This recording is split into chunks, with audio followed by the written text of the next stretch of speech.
बिस्मिल्लाहिर्रहमानिर्रहीम।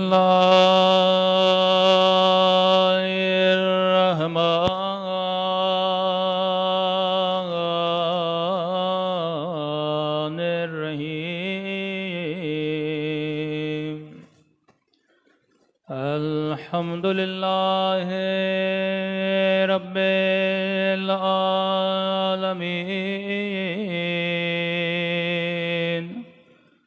अल्हम्दुलिल्लाहि कमा हुवा अहलो। अस्सलातु वस्सलामु अला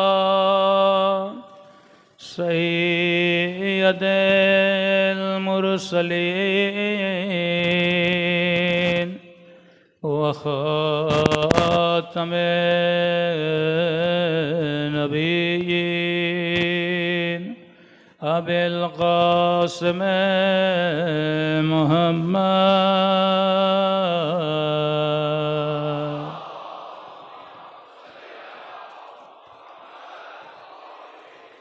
व अला आलिहि तय्यबीन ताहिरीन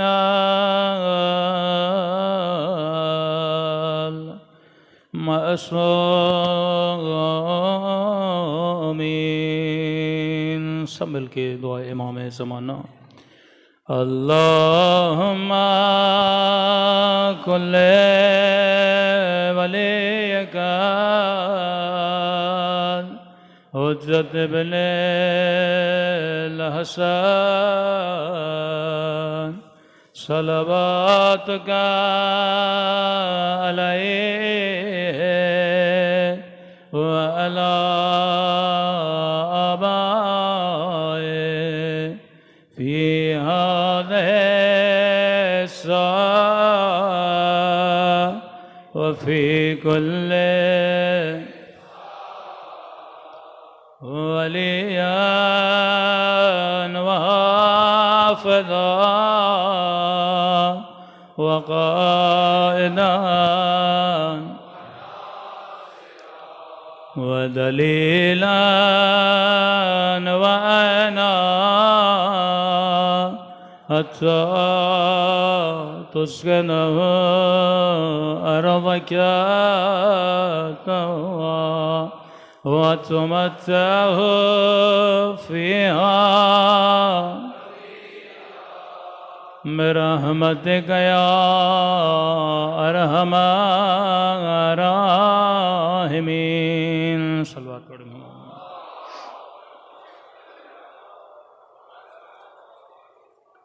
बिस्मिल्लाहिर्रहमानिर्रहीम। रब्बि इश्रह ली सदरी व यस्सिर ली अमरी वहलुल उक़दतम मिन लिसानी यफ़क़हू क़ौली। अम्मा बअद फ़क़द क़ाल सुब्हानहु व तआला फ़ी मुहकम किताबिह। बिस्मिल्लाहिर्रहमानिर्रहीम। या अय्युहल्लज़ीना आमनू मन यर्तद्द मिनकुम अन दीनिहि फ़सौफ़ यअतिल्लाहु बिक़ौमिन युहिब्बुहुम व युहिब्बूनहु। सल्लल्लाहु अलैहि मुहम्मद व आले मुहम्मद।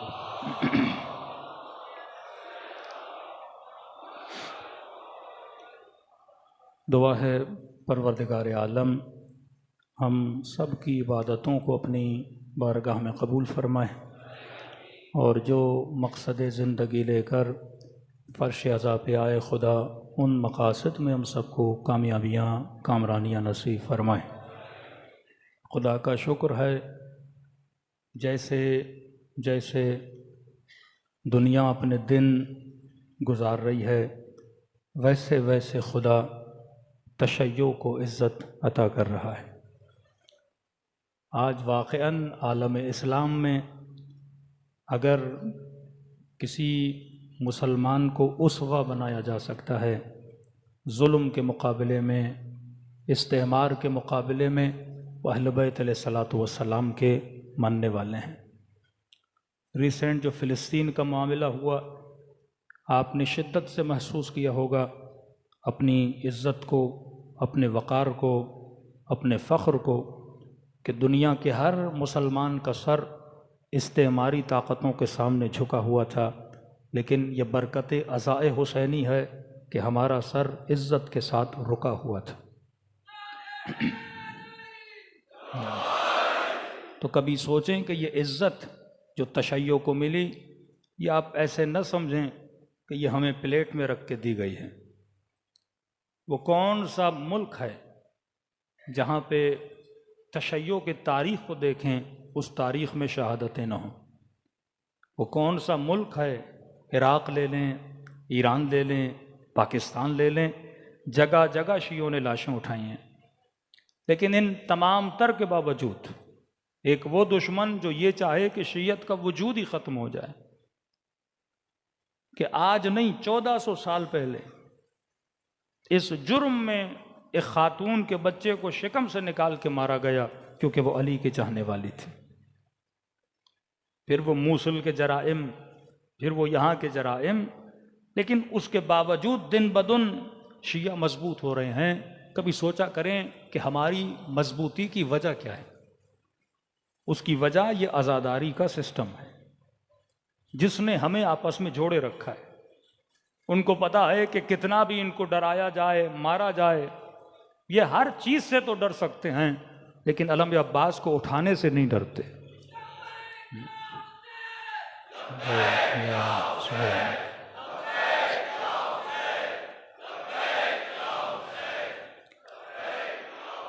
ये वहदत, ये मोहब्बत, ये उखुव्वत के इस मजमे में कई ऐसे लोग हैं जो शायद एक दूसरे को जानते भी नहीं हैं। हम तो एक दूसरे के चेहरे भी हुसैन के सदक़े में देखते हैं।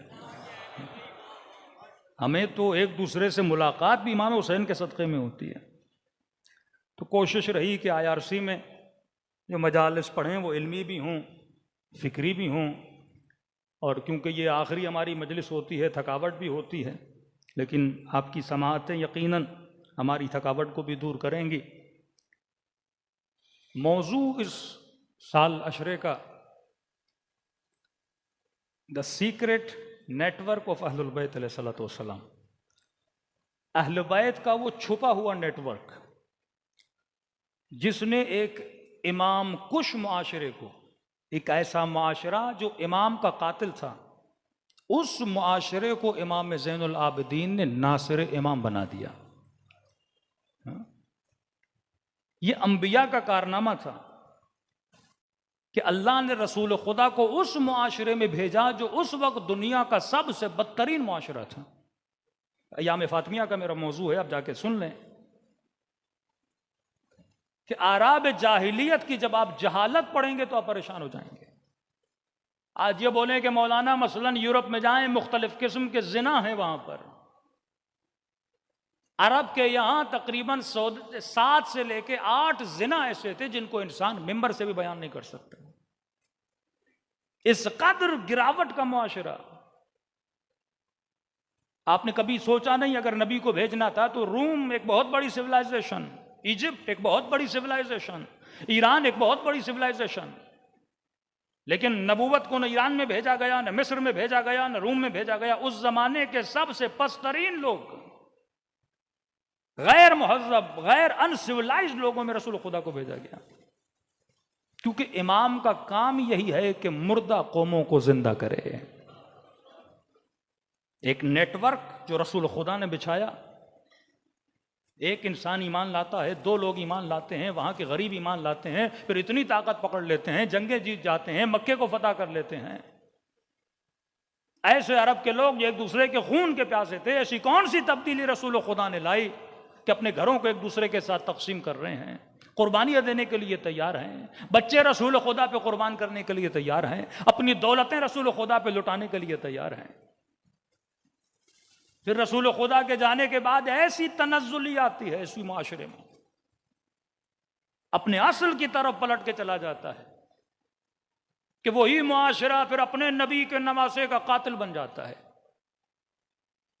ये मुसलमानों के लिए एक लम्हे फिक्रिया है। वो मुआशरा जैसे नबी ये कह रहे हैं कि कुल ला असअलुकुम अलैहि अजरन इल्लल मवद्दत फिल कुर्बा, मैं बस एक ही चीज मांग रहा हूं कि मेरे आल से, मेरी अहल बैत से क्या करना, मवद्दत करना, मोहब्बत करना। सिले मोहब्बत क्या है कि हसन के जनाजे में 70 तीर लगाए जाते हैं।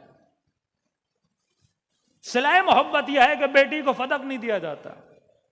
सिलाए मोहब्बत यह है कि हुसैन इब्न अली को करबला के मैदान में किस तरीके से मारा जाता है कि जुर्म की एक इंतहा होती है। मतलब कोई ऐसा जुर्म नहीं था जो करबला में नहीं हुआ। मौला हुसैन को शहीद करना था, ठीक है, लेकिन लाशों को पामाल करना, 4 साल बच्चियों को तमाचे मारना, हाथों में रस्सियां बांध के बाजारों में लाना। इस मुल्क में कितने कमीशन बनते हैं, मुसलमान एक कमीशन अपनी तारीख पे भी तो बनाए कि ये मुआशरा रातों रातों बदल गया। वो कौन से असबाब थे, वो कौन से अनासिर थे जिनकी वजह से ये मुआशरा कातिल हुसैन बन रहा है। फिर क्या आज के मुसलमान को डरना नहीं चाहिए कि अगर वो मुआशरा जिसका फासला नबी से बहुत कम है वो कातिल हुसैन बना, मैं जो आज के मुआशरे में रह रहा हूं 1400 साल का फासला है, मैं तो उससे भी बदतर बन सकता हूं। लेकिन इस पूरे तलातुम में भाई हम लोग पहले से तो शिया नहीं थे ना। ये 1400 साल का तसलसल है कि आज पाकिस्तान में इतने शिया हैं। ये 1400 साल का तसलसल है कि ईरान शिया है। ये 1400 साल का तसलसल है कि इराक में शिया हैं, बगदाद में शिया हैं, अजरबैजान में शिया हैं। ये एक दिन में तो नहीं बने। वो कौन सी सीक्रेट मैनेजमेंट थी अहले बैत की, ये कौन सा सीक्रेट नेटवर्क था अहले बैत का कि एक ऐसा मुआशरा जो कातिल इमाम था उस मुआशरे को नासिर बना दिया। इमाम हुसैन और इमाम मोहम्मद बाक़िर में एक इमाम का फासला है। इस एक इमाम के फासले ने एक ऐसा मुआशरा जो इमाम हुसैन को मार रहा है, एक ऐसा मुआशरा जो कह रहा बुग़्ज़न लबी गला काट रहा है, एक ऐसा मुआशरा जो पत्थर मार रहा है, एक इमाम के फासले के बीच में जब 5वें इमाम का जमाना आता है तो जिस भी मस्जिद में जाओ तो आवाज आ रही है काला सादिक काला जाफर। सिर्फ एक एक मस्जिद में 1,000 के करीब शागिर्द इमाम मोहम्मद बाक़िर के, 4,000 के करीब शागिर्द इमाम जाफर सादिक के। एक एक शागिर्द 70 हज़ार हदीसों का नाकिल बना। आप समझ रहे हैं आज वाक़अन जवान से पूछा जाए इमाम ज़ैनुल आबिदीन का तस्वुर क्या आपके जहन में? कॉन्सेप्ट ऑफ इमाम ज़ैनुल आबिदीन मेरे जहन में ये कैसा इमाम कलियाद बिल्ला बीमार है, खेमे के अंदर है, हाथों में रस्सियां हैं, जख्मी इमाम है और 24 घंटा वो रोते थे। बस 20-25 साल इस इमाम ने ऐसा क्या किया? वो कौन सी सीक्रेट काम थे इमाम के कि जब 5वें इमाम का जमाना आता है तो हजारों की तादाद में शागिर्द मस्जिदों में बैठे हैं। अहले सुन्नत के चारों मकातिब के इमाम उठाएं या डायरेक्ट या इनडायरेक्ट ये शागिर्द हैं इमाम जाफर सादिक अलैहिस्सलातु वस्सलाम की। इल्म की कड़ियां मिलती हैं तो इनसे। सूफिया को उठाएं कड़ियां अमीरुल मोमिनीन से, फिरक़े ज़ैदिया, फिरक़े इस्माइलिया जिन पे मैं कल की मजलिस में आऊंगा, ये सारी लड़ियां निकली। इनको तरबियत किसने दी?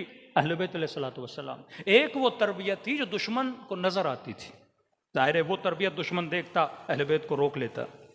एक वो तरबियत थी जो छुपी हुई थी, वो ना आपको नजर आएगी ना मुझे। उलमा फरमाते हैं अहले बैत की मिसाल उस पहाड़ की तरह है कि जिस पहाड़ पर बर्फ पड़ा हुआ है, यानी आधे पहाड़ पे बर्फ है, आधे पहाड़ पे बर्फ नहीं है। जो नहीं है वो हमें नजर आ रहा है, जिस पे बर्फ पड़ा वो हमें नजर नहीं आ रहा। और उसका कब पता चलेगा? गुज़रे ज़मान में पता चलेगा। उस जमाने में अगर यजीद से पूछा जाता कि तू कामयाब हुआ या इमाम हुसैन कामयाब हुआ, वो ये समझता मैं कामयाब हुआ। लेकिन वक्त ने बताया कि यजीद मुर्दाबाद था और हुसैन जिंदाबाद है। जिंदाबाद।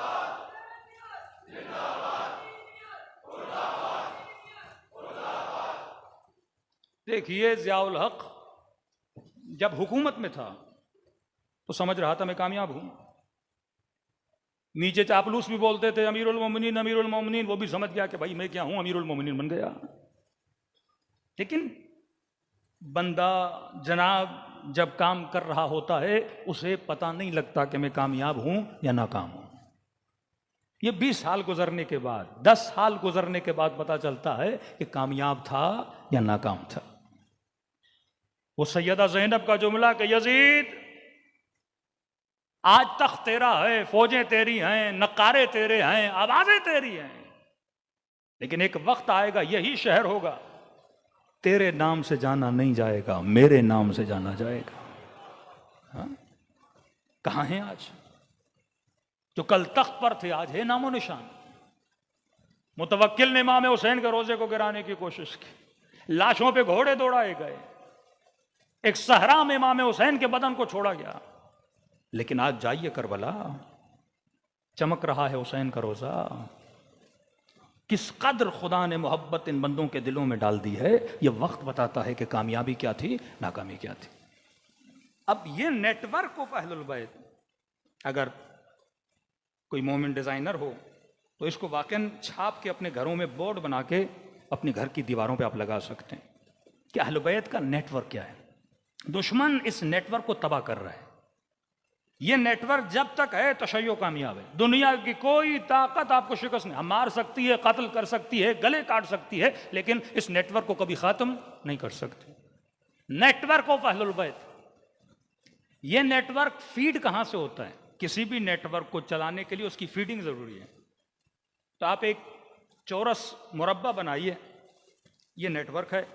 यह नेटवर्क फीड होता है दो चीजों से, जिसका नाम है अक्ल और फितरत। दुनिया का कोई भी मकतब उठाएं, उसमें अकलानियत नहीं है। मकतब तशय्यो अक्ल का मकतब है। आपके मकतब में इतनी जज़ाबियत क्यों है, अट्रैक्शन क्यों है कि 4 दिन एक बंदा शियों के साथ घूमता है, फ़िक़्ह तशय्यो का मतलब फ़िक़्ह अहल बैत को जब स्टडी करता है वो अट्रैक्ट होने लगता है। हमारे तलाक का मसला, हमारे निकाह का मसला, हमारे फ़िक़ी मसाइल, हमारे शरई मसाइल, उसमें अकलानियत बहुत पाई जाती है। इवन मोहब्बत किससे करनी है, नफरत किससे करनी है, कंप्लीट एक सीधी लाइन है। लेकिन आज मुस्लिम सोसाइटी कंफ्यूज है इवन मोहब्बत के मामले में, वो भी इस नेटवर्क का हिस्सा है। आगे आगे बयान करूंगा। इस नेटवर्क की फीडिंग होती है दो चीजों से, अक्ल और फितरत। इस मकतब में गैर अखलानी चीज नहीं है, इस मकतब में गैर फितरी चीज नहीं है। वहां भी बन जाओगे, कहेंगे बाप मर गया, रोना नहीं, बेटा मर गया, रोना नहीं, हुसैन की मजलिस में रोना नहीं, खिलाफ फितरत। एक इंसान है, बंदा एक ड्रामा भी देखता है, सेड सीन आता है, रोने लगता है, और एक की मां मर गई, आपके रो नहीं, बाप मर गया, आपको रो नहीं, खिलाफ फितरत। एक ऐसा हुक्म जो फितरत के खिलाफ है, और वो फितरत जो खुदा ने बनाई, बंदे ने नहीं बनाई। इंसान को दिल है, कभी दुख होता है, कभी खुशी होती है, कैसे मुमकिन है बंदा ना रोए? आप एक मूवी देख के रोते हो, और या हम सुने नबी के नवासे का गला काटा गया और इंसान न रोए। फितरत का तकाजा है कि आप जिससे मोहब्बत करते हो उसकी तकलीफ आपसे बर्दाश्त नहीं होती। यही तलाक का मसला, इंडिया में इतना केस चला, 3 तलाक 4 तलाक, लेकिन इसी मसले की वजह से कितने लोग इस मकतब में आए। रिजात का मसला, दूध पीने का मसला, तिजानी समावी साहब की किताब पढ़े, वो फरमाते सिर्फ इसी मसले से मैंने तुनिस में 4 लाख लोग शिया बनाए। इन्होंने 4 लाख लोग शिया। वो ट्यूनिस जहां कोई शिया नहीं था, क्योंकि बाज मसाइल गैर फितरी गैर अखलानी है कि शोहर गुस्से में है, बीवी को का तलाक है का जनाब हो गई। अभी तो कमाल भी कर दिया कि ड्रामों में जितने निकाह हैं का हो गई। तो एक एक्टर ने कहा मेरे तो तकरीबन 400 हो गए हैं। तो शुरू वाले कौन है और आखिर वाले कौन है? गैर फितरी दीन, गैर अखलानियत। फ़िक़्ह अहल बैत में अखलानियत है। आज मीडिया के जरिए हमारे शियों की एक तफरीक पैदा की जा रही है कि उनको फितरत और अक्ल से दूर किया जाए। खुद इज्तिहाद का मसला कंप्लीट अकलानी मसला है, लेकिन आज बरमार है कि तशय्यो को इज्तिहाद से दूर किया जाए। और मुखालिफिन इज्तिहाद को जब दलील दी जाती है, कहते हैं आप रिवायत पढ़ो, आप हदीस पढ़ो, लेकिन ये नहीं कहो कि जनाब बीमार हो जाते हैं तो डॉक्टर के पास जाते हैं। इसको हम नहीं मानेंगे। भाई क्यों? अहले बैत के मकतब का पहला जो उसूल है वो अक्ल है, और फरमाते अक्ल हुज्जत है। अमीरुल मोमिन को अगर हम इमाम मानते हैं, किस चीज की वजह से? अक्ल की वजह से। कि इमाम वो होना चाहिए जो सबसे ज्यादा आलिम हो, सबसे ज्यादा शुजा हो, हसब में बेहतर हो, नसब में बेहतर हो। अक्लानी दलील अमीरुल मोमिनीन पर। वरना आप बोलोगे ईमान में ज्यादा थे, वो भी 10 लोग खड़े कर देंगे। लेकिन दलील अक्लानी देते हो तो इल्म के मैदान में इल्म तालिब आगे थे, शुजाअत के मैदान में इल्म तालिब आगे थे। अक्लानी तौर पर हम इस मकतब में दाखिल हुए। अगर आप मकतब तशय्यो से अक्ल को निकालोगे, इस मकतब में कुछ भी बाकी नहीं रहता। और अक्ल का तकाजा है कि जाहिल किससे पूछता है? आलिम से पूछता है। घर बनाना हो आलिम से, किताब लिखनी हो आलिम से, बीमार हो आलिम के पास। आप इस उसूल कुल्ली को कैसे हज़्फ कर सकते हो? और मुआशरे में इंसिजाम कैसे पैदा होगा? तशय्यो से अगर मरकजियत खत्म हो गई तो शिया नहीं बाकी रहते। मिसाल के तौर पे आपका मरकजी जुलूस है और वो हर बंदा कराची में बोले कि मेरा जुलूस मरकजी है, तो यहां निज़ाम दरहम बरहम हो जाएगा। तो अक्ल का तकाजा है कि मरकजियत एक होनी चाहिए, क्योंकि मरकजियत में क्या होता है, इंसजाम पैदा होता है। तो ये जो नेटवर्क अहले बैत अलैहिस्सलातु वस्सलाम ने बनाया, ये नेटवर्क जहां से फीडिंग लेता है, जहां से इसका ग़ज़ाइयत इसके वजूद में आती है, उसका नाम है अक्ल और फितरत। अब इस नेटवर्क के कुछ कवानीन हैं। जो बेसिक इस नेटवर्क का कानून है वो है मारूफ और मुनकर, कानून और ला कानूनियत। आज का जवान देख रहा है कि पाकिस्तान तबाही की तरफ बढ़ रहा है, वजह क्या है? क्योंकि कानून नहीं है। अमीर का अलग कानून है, गरीब का अलग कानून है, जिसकी लाठी उसकी भैंस। तो अहले बैत ने कानून बनाया। यजीद को भी कहा इस कानून पे चलो। अमीरुल मोमिनीन ने उस जमाने में असहाब को भी कहा कि आप इस कानून पे चलें। कानून क्या है? मारूफ और मुनकर। मारूफ और मुनकर को बनाएगा कौन? कुरान और अहले बैत। बताएंगे कौन? कुरान और अहले बैत। मारूफ क्या है? मा अमर तुम बे। मुनकर क्या है? मा नहीं तुम अन। जो आपने कहा वो हम करेंगे, जिससे आपने रोका हम रुकेंगे। इस कानून, इस नेटवर्क को अहले बैत में जो रहना चाहता है उसने इस कानून पे अमल करना है। अगर उसने मारूफ पे अमल न किया, मुनकर से गुरेज न किया, वो ऑटोमेटिकली इस नेटवर्क से निकाल के फेंक दिया जाएगा। और इसी नेटवर्क के जरिए से अहले बैत ने अपने चाहने वालों की तरबियत की। अब मारूफ का मतलब ये नहीं कि मसलन इमाम ने कहा कि ये कागज़ यहां रखना है, अब मैं कहूं यहां पड़ा रहे क्योंकि मासूम ने कहा है। अमर तुम बे, यहां रखना है। फरमानी अमल करो, लेकिन तुम्हें अहले बैत सोचने से नहीं रोकते। ये सोचो जरूर कि ये क्यों कहा कि यहां रखूं। वो मासूम की जो फिक्र, जो उसूल है, उस तक पहुंचने की कोशिश करो। अखबार गरी ना करो। अखबारी क्या कहते हैं? जो कहा वो करो, लेकिन उसमें सोचो नहीं। उसूलियीन कहते हैं नहीं, जो मासूम ने हुक्म दिया मैं सोचूं कि मासूम ने हुक्म क्यों दिया, और अगर कोई ऐसा जमाना आया जहां पर हुक्म मासूम नहीं था, और अगर मुझे मासूम के मज़े और मिजाज का पता होगा, तो मैं उस हुक्म तक पहुंचने की सलाहियत पैदा कर सकता हूं। मसलन कहा कि खिंजीर ना खाओ, हराम है। अब मैंने खाना तो नहीं है, लेकिन यह नहीं कि मैं न सोचूं। क्यों नहीं? रिसर्च करूंगा भाई, क्योंकि इसके खाने से इंसान बेगैरत हो जाता है। शराब न पियो, हराम है। मैं सोचूं, अमल नहीं, लेकिन सोचूंगा क्यों हराम है। क्योंकि जब शराब आती है इंसान अपने कंट्रोल को खो बैठता है। महफिल लहव लाइब में जाना मना है, हराम है। एक ऐसी महफिल जिसके न दुनिया का फायदा न आखिरत का फायदा, और बंदा किए जा रहा है, करे जा रहा है। मसलन कोई जवान है, टेस्ट मैच देख रहा है, घंटों घंटों गुजर जाते हैं। भाई आपको न फायदा है, न नफा है, न नुकसान है, आपका टाइम जाया हो रहा है, और आपको आदत पड़ गई वो काम करे करे, आप अपने वक्त को जाया कर रहे हो। फरमाते ये हराम है। वक्त वहां लगाओ या दुनिया बने या आखिरत बने। पहला उसूल अक्ल और फितरत, जहां से ये नेटवर्क ऑफ अहलुल बैत फीड लेता है। कानून यह है इस नेटवर्क का कि इस नेटवर्क में जो भी बंदा रहेगा, वल मारूफ मा अमर तुम बे, और मुनकर मा नही तुम अन। जो कहा वो करेंगे, जिससे कहा रुको हम उससे रुक जाएंगे। इस नेटवर्क के अंदर टूल्स क्या हैं कि जिसके जरिए से अफराद को एक दूसरे के साथ जोड़ा जाए। फरमाया वो है मोहब्बत और बुग़्ज़, तवल्ला और तबर्रा। आज आप सब लोग यहां जमा हो किस चीज की बुनियाद पे? मोहब्बत की बुनियाद पे। आपको कौन खींच के यहां लाया? मोहब्बत की बुनियाद। हजारों मिलियंस लोग करबला जाते हैं, कौन आपको खींचता है? मोहब्बत। ये कौन है जो हमें एक दूसरे के साथ जोड़ रहा है? मोहब्बत। किस नुक्ते पे हम जमा हैं? मोहब्बत में और नफरत में। हुसैन से मोहब्बत, हुसैन के दुश्मन से नफरत, ये अटल फैसला है। कोई शिया कहीं भी होगा यजीद से मोहब्बत नहीं कर सकता, अहले बैत के दुश्मन से मोहब्बत नहीं कर सकता। हरारतन फी कुलूबिल मुमिनीन, फरमाया हमने मोमिनों के दिलों में इस मोहब्बत की हरारत को ऐसा उजागर किया है, यहाँ मुहर्रम का चांद नजर आता है, किसी इश्तिहार को लगाने की जरूरत नहीं है, यह हुसैन की मोहब्बत में साथ जमा हो जाते हैं।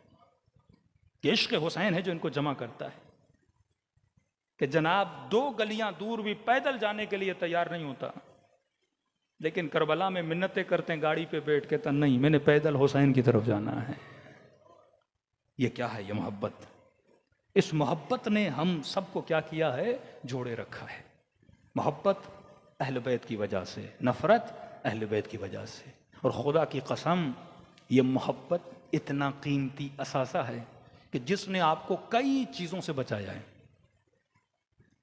आज शिया मोहब्बत में कंफ्यूज नहीं है, ना ही नफरत में कंफ्यूज है। हमें पता है कि मोहब्बत किससे करनी है, हमें यह भी पता है कि हमने नफरत किससे करनी है। लेकिन गैर शिया जितना मुआशरा है, वल्लाह उसका जवान, उसका पढ़ा लिखा बंदा, सारे कंफ्यूज हैं कि एक तरफ कहें कि अल्लाह के रसूल ने कहा कि मेरी आल से मोहब्बत करनी है,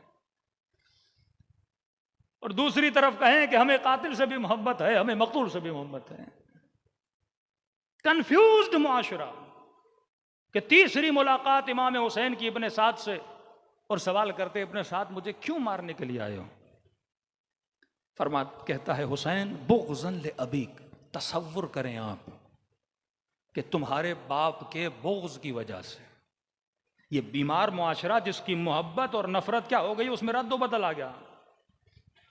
जिसको जहां होना चाहिए वो वहां नहीं, और जिसको जहां नहीं होना चाहिए वो वहां है। जिस अली के लिए नबी ये कहें कि अगर अली से मोहब्बत नहीं, जिसके लिए कुरान की आयत पढ़ें कि मवद्दत फिल कुर्बा, जिनसे आपने मोहब्बत करनी है, और उसके बदले में वो क्या कह रहा है कि बुग़्ज़न ले अबीक, तेरे बदबख्त जिसका तुम्हें आशिक होना है तुम उससे क्या कर रहे हो? नफरत कर रहे हो। चीजें रद्द बदल हो गई। जो लायक मोहब्बत था उसको इन्होंने लायक नफरत बना दिया। सैयदा से मोहब्बत करनी है, उसके दुश्मन से नफरत करनी है। अली से मोहब्बत करनी है, उसके हाथों में जिसने रस्सियां बांधी उससे मोहब्बत नहीं करनी है। हसन से मोहब्बत करनी है, जिसने हसन के जनाजे पे 70 तीर चलाए उससे मोहब्बत नहीं करनी है। हुसैन से मोहब्बत करनी है, जिसने हुसैन के गले के काटने का हुक्म दिया उससे नफरत करनी है। लेकिन मुआशरे में मोहब्बत और नफरत का रद्दो बदल हो गया। अब अहल बैत का काम है इस मुर्दा मुआशरे को जिंदगी दें, वो कैंसर ज़दा मुआशरा। रसूल खुदा जब आए, ये उसी तरह मुर्दा मुआशरा था। नबी ने एक नेटवर्क बिछाया। या आप सीग़े उख़ुवत जो सुनते हैं कि मदीने के अंसार ने अपने घरों को तक़सीम किया महाजरीन के साथ, ये वही मोहब्बत का उसूल था, मोहब्बत और नफरत। रसूल खुदा के बाद रसूल तक तो मोहब्बत सही रही, लेकिन रसूल के बाद मुसलमान कंफ्यूज हो गया, भाई किससे मोहब्बत करूं? जंग जमल में आए तो कहा इधर वालों से भी मोहब्बत है, उधर वालों से भी मोहब्बत है। सिफीन में पहुंचे कहा इधर वालों से भी मोहब्बत, उधर वालों से। नहरवान में पहुंचे कहा इधर वालों से भी मोहब्बत। अब कंफ्यूज हो गया, करे क्या करें? सिफीन में अमीरुल मोमिनीन के पास से शख्स आते, मौला मैं कंफ्यूज हूं, इधर भी देखता हूँ असहाब हैं, अज़वाज हैं, रसूल की ज़ौजा, इधर देख रहा हूँ आप हैं, मौला मैं इमाम ने फरमाया अगर कंफ्यूज हो लड़ने की ज़रूरत नहीं है, बॉर्डर पे चले जाओ, कहीं तुम्हारा ईमान खराब ना हो जाए। इस मैदान में वही रह सकता है जिससे अपनी मोहब्बत पर यकीन हो। ये लाइन और लेंथ जो रसूल खुदा बता कर गए, इसमें मुसलमान बाकी न रहा।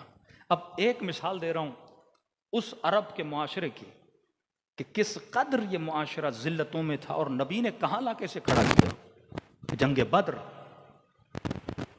इतनी कुर्बानियां दी उन्हीं मुआशरे के लोगों ने जो जलालतों में थे, जो बुत परस्तियों में थे, लेकिन नबी ने हिदायत दी, उनको जोड़ा। फिर पस्तियों में गया, फिर इमाम हुसैन ने आकर इस मुआशरे को हिदायत दी। कहने लगा या रसूल अल्लाह, कुरान की आयत है ना, ये अपनी बेटियों को जिंदा दरगोर किया करते थे। कहने लगा या रसूल अल्लाह मुझे एक पशेमानी है।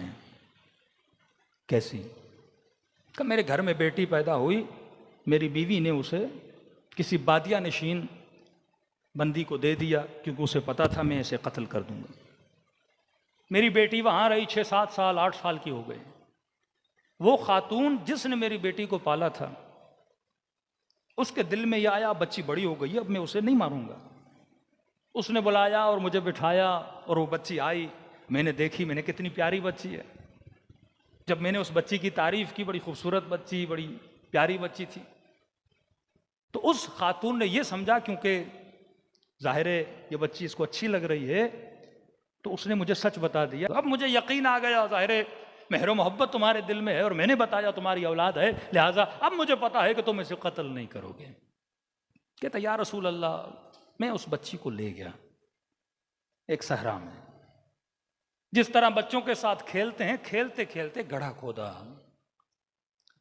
जब पूरा गड्ढा खुद गया तो मैंने उस बच्ची को उसमें धक्का दिया और मैंने मिट्टी डालना शुरू की। जब बच्ची खेल रही थी तो उसका हाथ मेरे हाथ में था, या रसूल अल्लाह। अब यहां तक भी इसका दिल नहीं तड़पा कि अपनी बच्ची को मार रहा हूं। मिट्टी डाली फिर भी कहता, या रसूल अल्लाह मेरा दिल नहीं तड़पा। लेकिन जब उस बच्ची को मैंने गिरा लिया तो उसका हाथ मेरी उंगली में था, मुट्ठी मेरी उंगली में थी, और जैसे मैं मिट्टी गिरा रहा था तो उसने बड़ी जोर से मेरी उंगली को पकड़ा हुआ था।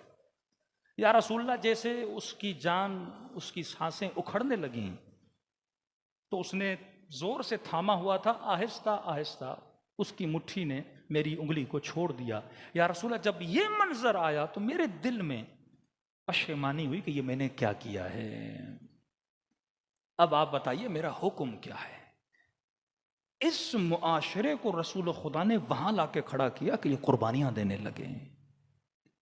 ये शाब अबू तालिब में कुर्बानियां दे रहे हैं, ये कुफार मक्का से लड़ रहे हैं, ये मुशरिकीन मक्का से लड़ रहे हैं, ये अपने घरों को तकसीम कर रहे हैं। इस बुलंदी पे लाके रसूल खुदा ने खड़ा किया। अब रसूल जाते हैं, फिर पस्तियों की तरफ जाना शुरू हो गए।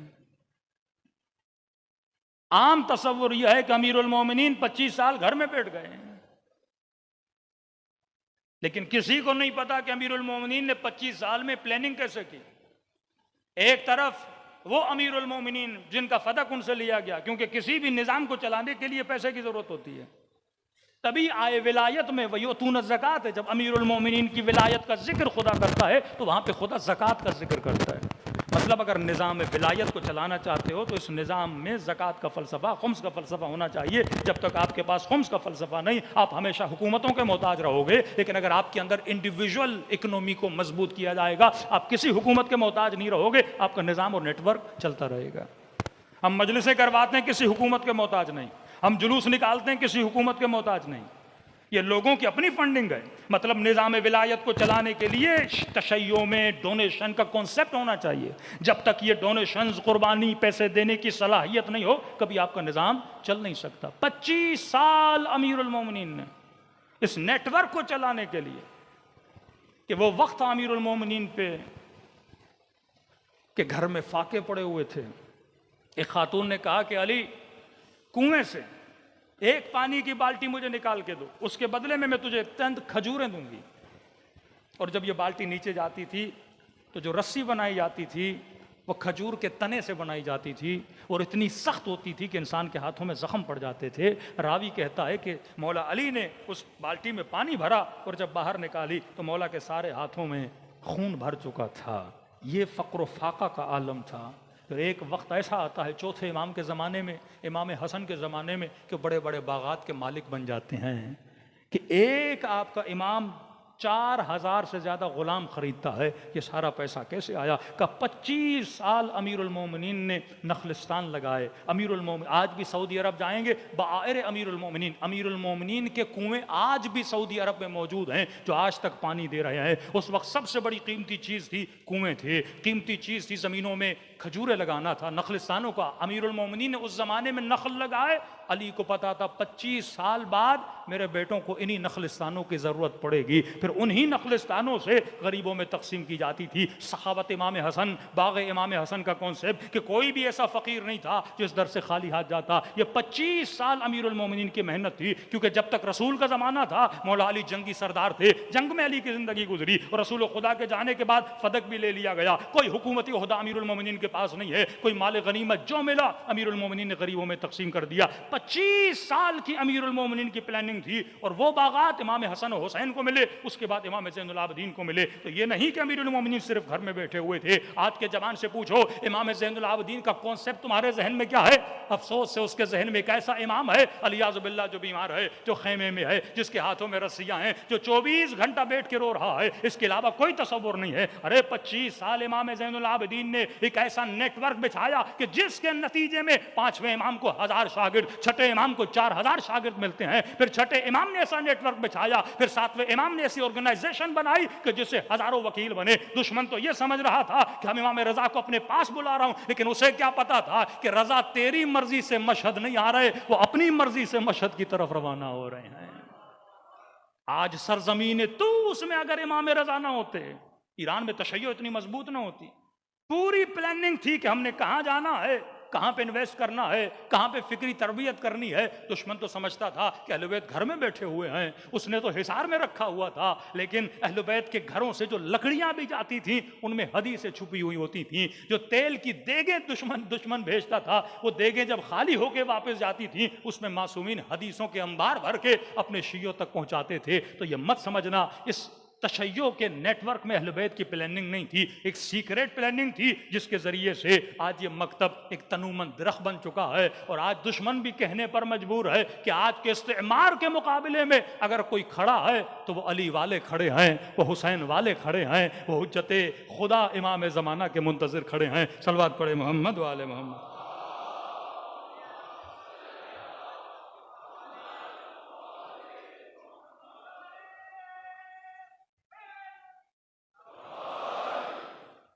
तो इस नेटवर्क की बुनियाद फीडिंग अक्ल और फितरत। इस नेटवर्क का कानून आमिर बिल मारूफ व अनहा अनिल मुनकर, जो कहा वो करो, जिससे रोका उससे रुको। इस नेटवर्क का साजोकार ये काम कैसे करता है, इसका उसूल है एक दूसरे के साथ मोहब्बत का रखना। व कल्बी लिक़ल्बिकुम सिल्म, मौला मेरा दिल आपके दिल से मिला हुआ है। फरमाशियो ये याद रखना, मोहब्बत हमारी वजह से, नफ़रत हमारी वजह से। कभी भी अपनी ज़ाती इख्तलाफ की वजह से शिया से नाराज़ ना हो। सख्त हदीस हैं, 3 दिन गुजर जाए मोमिन से नाराज़ हो, फरमाया अल्लाह और अली की उस पर लानत होती है। अपनी ज़ाती इख्तलाफात को ख़त्म करो। फरमाया तुम्हारी क़ुव्वत यह है कि तुम अली के नाम पर जमा होते हो, तुम अली की वजह से दुश्मन के मुकाबले में आते हो, और दुश्मन इसी कुव्वत को तोड़ना चाहता है। जब तक ये मोहब्बत और मवद्दत, जब तक ये मोहब्बत और बोस का फ़लसफ़ा है, तब तक आप जुड़े रहेंगे। और फरमाया इसका नतीजा क्या है, इसका समरा क्या है। अक्ल, फितरत, मारूफ और मुनकर, मोहब्बत और बोस, कानून बनाएगा कौन? कुरान और अहले बैत। समरा यह है कि अगर तुम इस नेटवर्क में रहे, अल्लाह तुझे समरा यह देगा, अदल और हिकमत। ये माशरा साहिब अदल बनेगा, साहिब हिकमत बनेगा। कि मुलिअत जुल्मन व जौरा, इमाम ज़माना, दुनिया जुल्म और जोर और फिस्क व फजूर से भर चुकी है। जब मौला ज़हूर करेंगे तो मुलिअत अदलन व क़िस्ता। जब मौला ज़हूर करेंगे उसका समर क्या होगा कि माशरे में अदालत कायम हो जाएगी और माशरे में हिकमत आ जाएगी। फरमाया जो भी इस नेटवर्क का हिस्सा रहेगा, खुदा उसे ये हिकमत अता करेगा।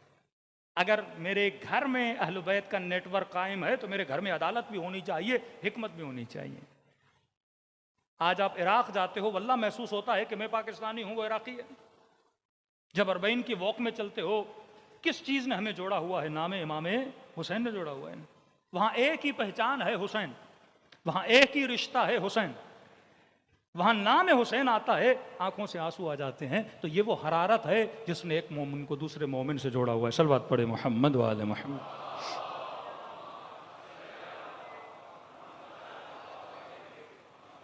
और इमाम का काम है हमेशा हमें बुलाए। मसला यह है कि जो सिस्टम के ऊपर है वो इमाम है या नबी है। मसला इमाम और नबी में नहीं है, इमाम मासूम नबी मासूम। मसला है सिस्टम के अफराद में। कि सूरह जुमा में कहे हबीब इज़ारा व तिजारत व तरकू का कायमा। अय हबीब, जब ये तिजारत को देखते हैं, जब ये अल्लाह वो लाइफ को देखते हैं, तुझे छोड़ देते हैं। व तरकू का, तू खड़ा हुआ है। आज भी इमाम ज़माना खड़े, इमाम कभी बैठता नहीं। फरमाई जब ये तिजारत को देख, बिजनेस को देखते हैं, पैसे को देखते हैं, लहवो लाइफ को देखते हैं, ये तुझे छोड़ देते हैं। और इमाम ज़माना के वो जुमले मराशी नजफी साहब को या अली इब्न महज़ियार की मुलाकात में मौला फरमाते हैं, मुझे शिकवा है अपने चाहने वालों से 2 सिफात की वजह से। इन्होंने अपने इमाम को छोड़ दिया 2 चीजों की वजह से। यही सूरह जुमा। आज हदफ 2 हैं, या पैसा बनाऊं, ये फिक्र है, या फिक्र यह है कि पैसा बना लिया, अब खर्च कहां करूं। या सुबह से शाम तक पैसे बनाने के पीछे हूं, और जब पैसा आ गया तो सुबह से शाम तक इस फिक्र में हूं कि पैसा मैंने लगाना कहां है। और दुश्मन दोनों जराए बनाता है, पैसे बनाने के जरिए भी देता है, और जब आपके जवान, आपकी नस्लें पैसे बना लेती हैं, फिर वो जरिए भी बनाता है कि तुमने पैसे कहां खर्च करने हैं। हमारे यहाँ कुछ ऐसे अमीर भी हैं जिनको पता भी नहीं कि हमारी दौलत कितनी है। एक बिजनेस कम्युनिटी के थे और कहने लगे अफ्रीका में, मौलाना मेरे पास तो पैसा इतना है, मुझे पता ही नहीं मैं खर्च कहाँ करूँ। मैंने कहा हमें दें, हम आपको बताते हैं खर्च कहाँ करना है। आज ऐसे लोग जिनको पैसा इतना लेकिन पता नहीं खर्च कहाँ करें, फिर खर्च ऐसी जगहों पे करते हैं वल्लाह वलाइब, अपनी अय्याशियों में, अपने शौक को पूरा करने में, लोगों के दिखावे में। और मैं नहीं, इस सिस्टम के अंदर हो तो ये भी अहले बैत बताते हैं, वो ये नहीं कहते दुनिया से फायदा न ले। अहले बैत ये नहीं कहते गाड़ी न ले, कहते गाड़ी पे तू सवार हो जा, गाड़ी तुझ पे सवार ना हो जाए। दुनिया की सवारी तूने करनी है, दुनिया तेरी सवारी न करे। सलवात पढ़े मोहम्मद वाले मोहम्मद।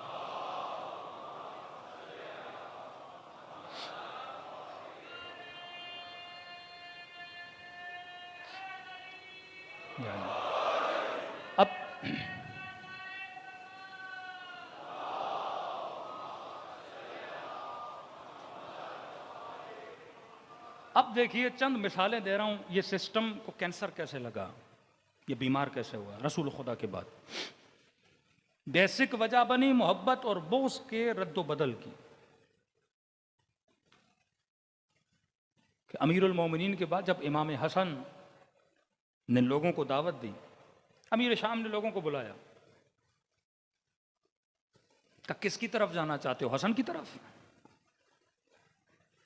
तुमने देखा नहीं कि हसन के बाप ने पहली जंग की असहाब से जमल में, दूसरी जंग की सिफीन में हमसे, तीसरी जंग की नहरवान में उन लोगों से जो कारी कुरान थे, हाफिज कुरान थे।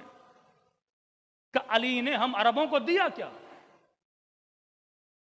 ईरानियों से अली नहीं लड़ा, रूमियों से अली नहीं लड़ा, मिस्रियों से अली नहीं लड़ा, अरबों को कोई गनाइम नहीं दी है। कि किस अली की तरफ जा रहे हो? तभी इमाम हसन ने सुलह में जो आखिरी शर्त बयान की थी वो ये थी कि मिंबरों से मेरे बाबा अली का सब बंद कर दो। एक ऐसी सोसाइटी जिसमें इतना प्रोपेगेंडा कि 70,000 मिंबरों से अमीरुल मोमिनीन पे सब शतम हो। 70,000 का मतलब ये होता है कि पूरी मुस्लिम सोसाइटी, पूरा मुस्लिम मुआशरा जो सब करता था, हर नमाज के बाद ये तस्बीह बन गई थी कि अमीरुल मोमिनीन पे सब करना है। जिस तरह शब 19 अमल में है कि अल्लाहुम्मा लअन मन क़तल अमीरुल मोमिनीन, आप जिक्र में 100 मरतबा पढ़ते हो खुदा उस पर लानत कर जिसने अली को कत्ल किया। ज़ियारत आशूरा में 100 लानतें भेजते हो ना, खुदा उसे उस पर लानत कर जिसने इमाम हुसैन को शहीद किया। 70,000 मेंबर का मतलब 70,000 लाउड, 70,000 का मतलब 70,000 मस्जिदें, 70,000 टीवी, 70,000 स्क्रीन। ये उस जमाने का मीडिया है। 70,000 अखबार, अमीरुल मोमिनीन को सब शितम। इन सब के बाद आज इतने शिया हैं। क्या किया अहले बैत ने कि हम उनमें न गए और हम इस नेटवर्क का हिस्सा बने। ये कैसी मेहनत की अहले बैत ने। हमें तो ये सुनाया गया है कि इमाम 14 साल जिंदान में, एक इमाम को अस्करियन में फौजी छावनियों में रखा गया, इमाम रजा को नजरबंद। फिर ऐसा हुआ क्या कि जिसकी वजह से आज दुनिया में 400 मिलियन शिया हैं और इतनी ताकत के पास अंदर है। ये वो हिडन नेटवर्क ऑफ अहले बैत था। ये भी एक इल्ज़ाम है कि फतुहात इस्लामी में इमाम हसन हुसैन शरीक थे। कतअन शरीक नहीं थे इमाम हसन हुसैन, किसी जंग में शरीक नहीं थे। ईरान को फतह किया तो इमाम हसन हुसैन गए थे। उलमा फरमाते नहीं, जंग सिफीन में अमीरुल मोमिनीन इमाम हसन हुसैन को आगे नहीं भेज रहे हैं। जंग सिफीन में मोहम्मद इब्न हनफिया को भेज रहे हैं। एक बार दो बार आए, कहने लगे बाबा अली मैं आपका बेटा नहीं, हसन हुसैन है और आप बार बार मुझे भेज रहे हैं। फरमा मेरे लाल तू अली के बाजुओं की तरह है, हसन हुसैन मेरी आंखों की तरह हैं। ये नबी की आंखें का बाजुओं की ड्यूटी है कि आंखों की हिफाजत करें। हसन हुसैन को कुछ हुआ तो नस्ल रसूल का क्या होगा। फिर वो अमीरुल मोमिनीन के जुमले के जब घर पे हमला हुआ, फरमाया सब्र किया। ये खौफ था कि कहीं इन दो बच्चों को कुछ ना हो जाए। नस्ल की बका करनी थी अहले बैत अलैहिस्सलातु वस्सलाम। जंगे जमल में आखिर तक अमीरुल मोमिनीन नहीं भेज रहे थे। फरमाते हैं जिस ऊंटनी पर नबी की जोजा बैठी थी, 70 हाथ कटे हैं इस ऊंटनी को गिराने के लिए। 70 हाथ। जो कजावा बना हुआ था वो लोहे का था, क्योंकि मरकज था कि अगर ऊँटनी गिर गई तो लश्कर पूरा इधर उधर हो जाएगा। एक बार अटैक किया, 2 बार अटैक किया, 3 बार अटैक किया, लेकिन महाल था इस ऊँटनी के अतराफ में जो लोग थे उनको दूर करना। हाथ कट जाते थे लेकिन ऊँटनी को नहीं छोड़ते थे। आखिर में अमीरुल मोमिनीन ने इमाम हसन मुश्तबा को भेजा। ये तारीख में है कि मौला के बेटों में जिसकी बहादुरी सबसे ज्यादा मशहूर थी वो हसन इब्न अली की बहादुरी थी। और इमाम हसन ने अटैक किया, उसके बाद उस ऊँटनी की टांगे काटी और वो कजावा नीचे आ गया। वो मुआशरा जो बुलंदियों पे था रसूल के बाद। ये वाक़या तारीख़ इस्लाम का बड़ा दर्दनाक वाक़या है। मालिक इब्न नुवैरा का कत्ल, यानी ये आप समझे रसूल खुदा दुनिया से जाते हैं, ये रिसेंट वाक़या है। मैंने कहा ये सिस्टम अक्ल से मुर्तबित है। आज ही इस वाक़े को मैं तारीख़ तबरी, तारीख़ याकूबी और एक किताब है इनकी अल-बलाज़री, तीनों में कि मालिक इब्न नुवैरा अपने बाग में थे। जुर्म यह था कि हुकूमत को मानते नहीं थे, वो ज़कात नहीं देते थे। इनको मारा। मारने के बाद उसी रात इनकी बीवी के साथ जाती की। जिस देग में खाना बन रहा था उस देग के नीचे मालिक इब्न नुवैरा का सर रखा और खाना खा के चले गए। अब मैं एक मकाला पढ़ रहा था, आप अक्ल की मिसाल दे रहा हूं। जब यह बात जनाब अबू बकर तक पहुंची, उन्होंने कहा मैं हद जारी करूंगा। जिसने यह काम किया जनाब खालिद, जनाब उमर ने रोका। अब उलमाए अहले सुन्नत में एक बहस चली है। कहानी उमर का इज्तिहाद था, नहीं होना चाहिए, और जनाब अबू बकर का इज्तिहाद था कि सजा मिलनी चाहिए। फिर किसी ने लिखा कि हमारे यहां तो यह है कि जनाब अबू बकर का इल्म उमर से ज्यादा था, तो उनको अपनी चलानी चाहिए थी और उमर की नहीं सुननी चाहिए थी। यह तो एक इख्तलाफ। लेकिन दूसरा इख्तलाफ जो बड़ा अजीब इख्तलाफ है, इमाम हम्बल, मुख्तलिफ इमामों की बहसें इस पे चली हैं सिर्फ ये साबित करने के लिए कि मालिक इब्न नुवैरा की बीवी के साथ जो फेल अंजाम हुआ, कहा कि वो शादी करके किया था, हराम तो नहीं है। फिर एक बहुत लंबी बहस चली है इद्दत पे कि इस मुल्क में इद्दत का बड़ा चक्कर चल रहा है। कहा कि इद्दत में कैसे निकाह कर लिया। फिर यह बहस चली है कि काफर की बीवी हो तो इद्दत है कि नहीं, मुसलमान की बीवी हो तो इद्दत है कि नहीं, मुर्तद की बीवी हो तो इद्दत है कि नहीं। फिर आखिर में यह साबित करने की कोशिश की है कि मालिक इब्न नुवैरा क्योंकि वक्त के हाकिम के खिलाफ था तो लिहाजा मुर्तद हो गया था, और मुर्तद अगर वद्दा हो जाए तो बीवी की इद्दत नहीं होती, तो लिहाजा जो निकाह किया वो निकाह सही था। जब मकतब से अक्ल खारिज हो जाए, यहां आप आते हो मकतब अहले बैत में। जनाब आयशा को जब पता चला उस्मान के जमाने में कि एक बंदे ने, पेश इमाम ने, शराब की हालत में 2 रकत नमाज को 4 रकत में बदल दिया है, और मजमे में से किसी को जुर्रत नहीं हो रही कि यह बोले कि जनाब आपने सुबह की नमाज 4 रकत कैसे कर दी। इस कदर दबदबा था उस माशरे में, कोई बोलने के लिए तैयार नहीं था। फरमाते नबी की जोजा खवातीन में से मस्जिद में आती हैं, नबी का वो चकमा जो नबी पहनते थे, वो जूता, वो लाकर उम्मत को दिखाती हैं कि अभी तक रसूल खुदा के पांव के जूते का चमड़ा खुश्क नहीं हुआ और तुमने सुबह की 2 रकत नमाज को 4 रकत बना दिया। फिर वक्त का हाकिम हालत इजबार उसे सजा सुनाता है। फिर जब हद जारी करने की बारी आती है, कोई आगे नहीं बढ़ता इस खौफ में कि अगर हमने हद जारी कर दी सजा हमें मिलेगी, और वहां पर भी अगर कोई आगे बढ़ता है वो अली इब्न अबी तालिब हैं, और ताजियाना उठाते हैं और उन लोगों को मारते हैं। 25 साल के बाद वो लोग जिन्होंने अली को पीठ दिखाई, ऐसा क्या किया अमीरुल मोमिनीन ने कि 25 साल के बाद अक्सरियत आरा से अमीरुल मोमिनीन को खलीफा बनाया जाता है। फरमाया जब जिस्म में कैंसर आ जाता है, जब जिस्म मुर्दा हो जाता है, अब जरूरत थी इमाम हुसैन जब मक्के से निकल रहे थे, ये मौला के जुमले हैं, कि मेरा खुदा चाहता है मैं करबला जाऊं, मेरा खुदा चाहता है कि मैं इस गले कटने की कुर्बानी दूं, क्योंकि मुर्दा जिस्म को बेदार करने के लिए एक बड़ी कुर्बानी की ज़रूरत है। आप जब बीमार हो जाते हैं, हॉस्पिटलाइज हो जाते हैं, जब इंसान की दिल की हार्ट बीट बंद हो जाती है, उसे करंट लगा के जगाया जाता है। कहा ये वो कुर्बानी थी जिसने मुर्दा मुआशरे को एक झटका दिया, जिसके बाद तवाबीन का लश्कर बना, बनी उमैया का सत्यानाश हो गया।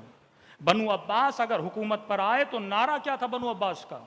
या लसारातल हुसैन, हम हुसैन का बदला लेने के लिए आए। जुबैर का बेटा अगर लोगों से बेअत लेना चाहता है तो इमाम ज़ैनुल आबिदीन के बेटे के पास जाता है कि आप मेरे साथ मिल जाएं, क्योंकि लोग अब अहले बैत के नाम पे वोट देते हैं, इसके अलावा लोग हमारे पास नहीं आते। करबला के बाद इमाम हुसैन ने अलल ऐलान अहले बैत की तौहीन के दरवाजे को बंद कर दिया, जहर दिया गया, जिंदान में डाला गया, लेकिन कोई हाकिम ये न माना कि मैंने मारा है। मामून मार कर भी इमाम रजा की मजलिस अज़ा में बैठा। ये इल्जाम कोई अपने ऊपर लेने के लिए तैयार नहीं था, कहते थे बीमार होकर दुनिया से चले गए, हमने जहर थोड़ी दी है। अलनी तौहीन का दरवाजा इमाम हुसैन ने बंद कर दिया। फिर इमाम ज़ैनुल आबिदीन ने तरबियत का सिलसिला शुरू किया। वो सिर्री तरबियत, वो सीक्रेट तरबियत, इंशाअल्लाह उसका जिक्र मैं कल करूँगा। किस तरह 10,000 शागिर्द, किस तरह 20,000 शागिर्द इमाम मोहम्मद बाक़िर और इमाम जाफ़र सादिक़ को मिले। ये सारी मेहनतें मेरे आका मेरे मौला इमाम ज़ैनुल आबिदीन की थी। वो मुआशरा जिसमें 100 साल यानी 70,000 मिंबरों से अमीरुल मोमिनीन को बुरा भला कहा जाए, 100 साल के लिए नबी की हदीस पर पाबंदी हो, अब उसी मुआशरे में मेरे मौला दुआएं पढ़ते हैं और दुआ की हर एक लाइन के बाद एक सलवात भेजते हैं मोहम्मद और आले मोहम्मद पर, कि जो लोग आले रसूल को भूल चुके हैं वो अल्लाह का जिक्र करें और उस जिक्र के बहाने उन्हें मोहम्मद भी याद आए और आले मोहम्मद भी याद आए। सलवात पढ़े मोहम्मद व आले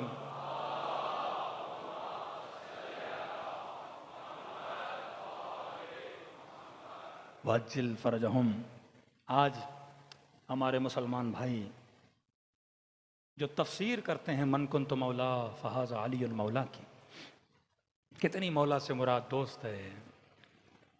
आप किसी बरादर को कहो कि जनाब चलो हमने दोस्ती ही माना, कि जो मुझ रसूल को दोस्त रखता है वो अली को दोस्त रखे, कम से कम दोस्ती तो अच्छी निभाते। ये कैसी दोस्ती थी कि अली के हाथों में रस्सियां बांधी जा रही हैं? ये कैसी दोस्ती है कि नबी की बेटी को तकलीफें दी जा रही हैं? ये कैसी दोस्ती है कि अली की नवासियों के सरों से चादरें छीनी जा रही हैं? अगर आपकी दोस्ती है तो आपकी दुश्मनी का आलम क्या होगा? दोस्ती में गले काट दिए, दोस्ती में लाशों को पामाल कर दिया। शुक्र खुदा करें मकतबे अक्ल के मानने वाले हो, तरबियत अहले बैत में रहने वाले हो। आज वल्लाह मुआशरा इतनी तेज़ी से तबाह हो रहा है। आप तुर्की चले जाएं, रोज़ा रखते हैं, इफ्तार में शराब पीते हैं। आप मलेशिया चले जाएं, नाम में सारे मुसलमान, लेकिन किसी एक को पकड़ के पूछो नबी के नवासे कितने थे, नहीं पता। बोलो रसूल खुदा के 10 सहाबियों के नाम बताओ, नहीं पता। लेकिन आज फर्श अज़ा से किसी बच्चे को भी खड़ा करो ना, पूछो नबी के नवासे कितने थे। ये शऊर आपको फर्श अज़ा ने दिया, ये फ़िक्र मजलिस इमाम हुसैन ने दी, ये एहसान अबी अब्दुल्लाह अल हुसैन है जो फर्श अज़ा पर आए।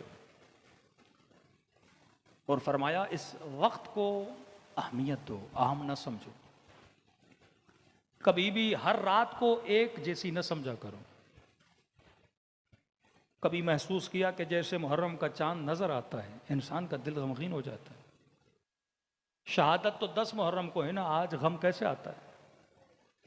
फरमाया क्योंकि एक इमाम है जो पर्दे गैब में है। तो मौला फरमाते मोमिन तू सुन के रोता है, अल्लाह मुझे आंखों से दिखाता है। और जब हुज्जत खुदा का दिल गमगीन होता है, क्योंकि इस नेटवर्क में मोहब्बत का रिश्ता है, तो जब उनका दिल गमगीन होता है तो उसका असर हमारे दिल पर भी पड़ता है, हम गमगीन हो जाते हैं। कभी नोट किया करें, असर शब जुमा एक गम की कैफियत पैदा होती है। पूछा मौला क्यों पैदा होती है? क्योंकि असर शब जुमा इमाम ज़माना का दिल गमगीन होता है, क्योंकि मौला करबला जाते हैं। वक्त सहर दिल आमादा होता है, क्यों? क्योंकि वक्त सहर हुज्जत खुदा इबादत में मशगूल होते हैं, अल्लाह की रहमतें आती हैं। करबला जाओ, ज़ीर गुंबद इमाम हुसैन, एक अजीब कैफियत हो जाएगी आपकी, क्योंकि 70,000 मलाइक उस जगह पे नाजिल होते हैं। फरमाया इन आंसुओं की कदर कीमत को जाना करो। बहुत बड़े आलिम दीन बड़ी अच्छी मिसाल देते हैं, फरमाते हैं तौबा का आंसू और गमे हुसैन का आंसू। तौबा का आंसू ऐसा है कि जब आप गुनाह करते हो, और गुनाह की मिसाल ऐसा है कि इंसान के कपड़े गंदे हो जाएं, निजासत पड़ जाए, आप जाको पानी में धो, कपड़े साफ हो जाते हैं। लेकिन फरमाया कि कभी कभी कपड़े धोने के बाद भी धब्बे नहीं जाते, ये धब्बों को मिटाने का काम करते हैं गमे हुसैन के आंसू।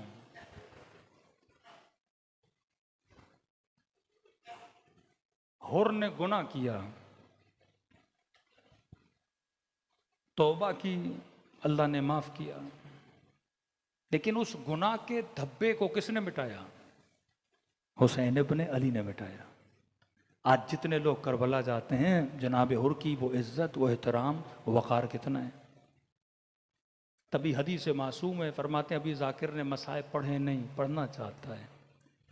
अभी तू रोया नहीं, रोना चाहते हो। फरमाया तुम सब के सरों के पीछे मेरी दादी ज़हरा खड़ी हो जाती है। मैंने आज की किसी मजलिस में मुक़द्दस अर्दबेली का वाक़या सुनाया,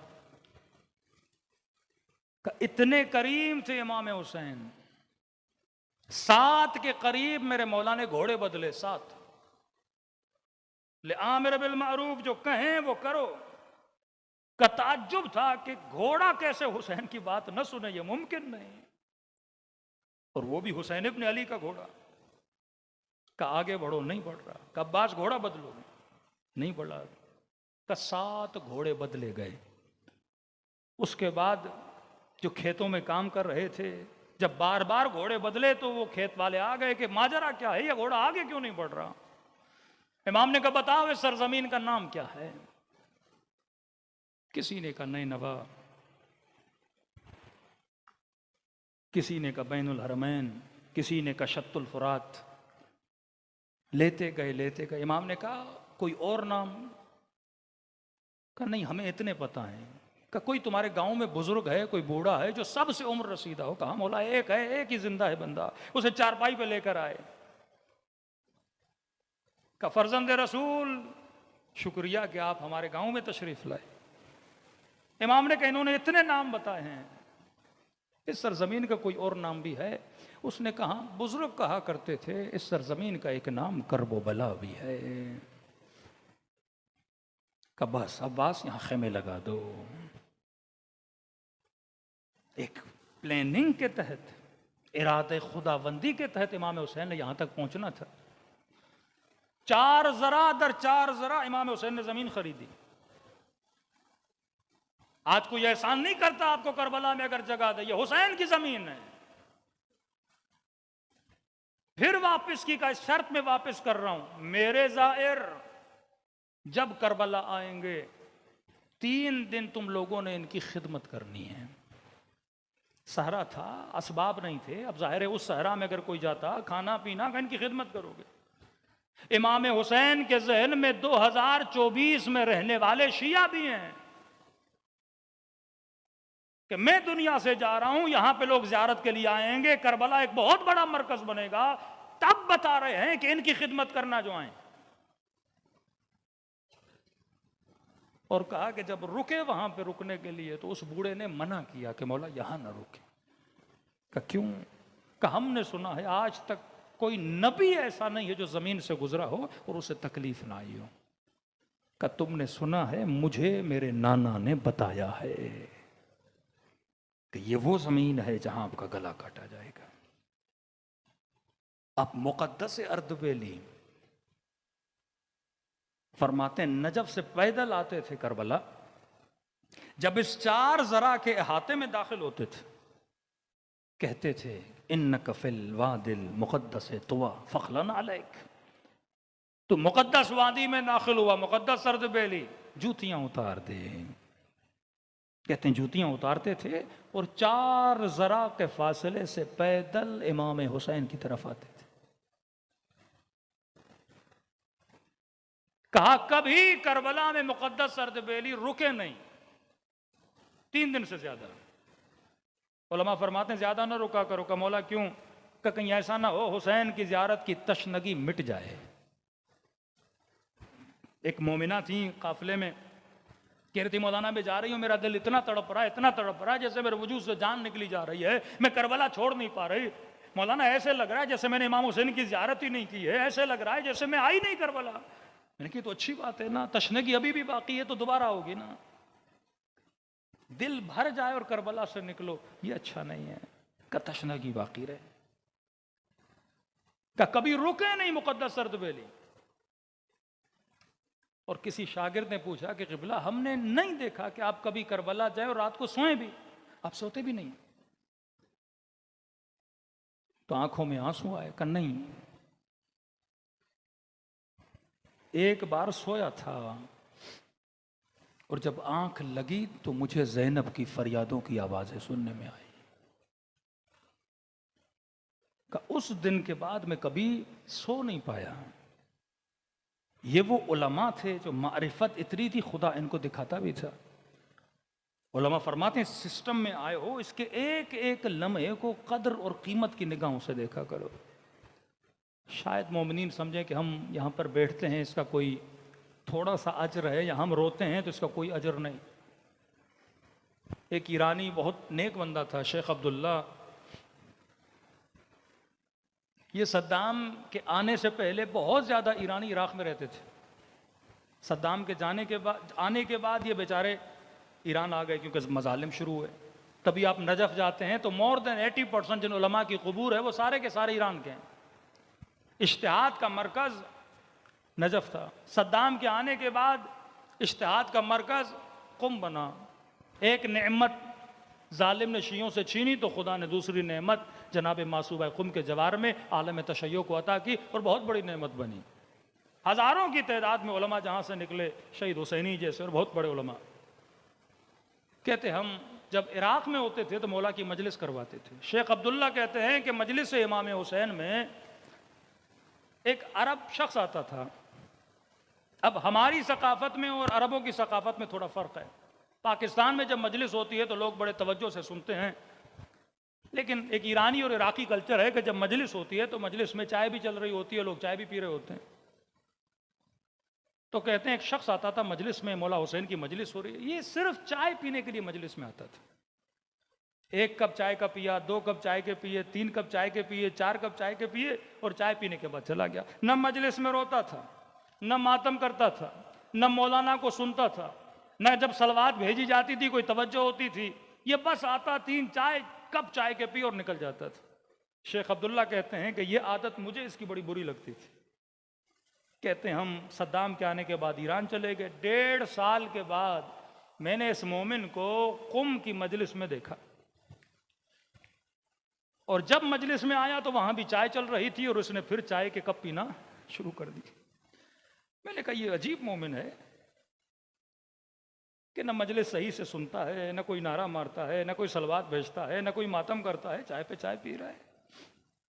कह रहा दिल में मेरे इस मोमिन के लिए ख्याल अच्छा नहीं था कि ये कैसा मोमिन है।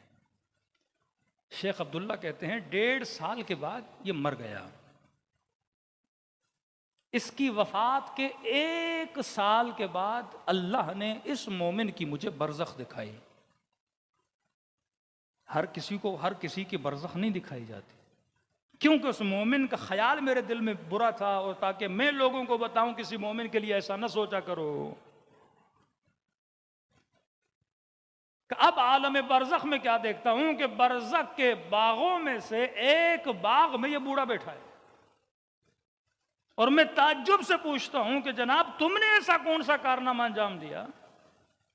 न रोते थे, न मातम सही से करते थे, न मजलिस में सही से बैठते थे, सिर्फ चाय पी के चले जाते थे। ये जगह तुम्हें किसने दी? कहा शेख अब्दुल्ला ये जगह मुझे हुसैन ने दी है। कि जैसे रूह परवाज की आलम बरज़ख में इमाम हुसैन मुझे लेकर आए, का इस बाग में रहो, ता कयामत, जब कयामत होगी तुम्हें और अच्छी जगह हम देंगे। कहता फिर मैंने कहा शेख अब्दुल्ला तुमने ऐसा किया क्या था कि इमाम हुसैन ने तुझे भाग दिया है, तू तो सिर्फ चाय पीता था। कहते यहाँ पे ये बूढ़ा गुस्से में आया और उसने कहा शेख चाय तो पीता था, लेकिन ये बता चाय किसकी पीता था? क्या मेरे घर में कहवा नहीं था? क्या मेरे घर में चाय नहीं थी? चाय तो मेरे घर में भी मिलती थी। कब मैं सिर्फ मजलिस में हुसैन की चाय पीने के लिए आता था। जो इस नीयत से भी मजलिस इमाम हुसैन में आए कि मैं थोड़ा न्याज खा के आ जाऊं, फरमाते इमाम हुसैन उसका भी अज्र ज़ाया नहीं करते। अब तसव्वुर करो जो हुसैन का मातम करे, जो हुसैन पे गिरिया करे, जो हुसैन पे जान कुर्बान करे, उसका अज्र इमाम हुसैन कैसे ज़ाया कर सकते हैं? सलवात पढ़े मोहम्मद वाले मोहम्मद।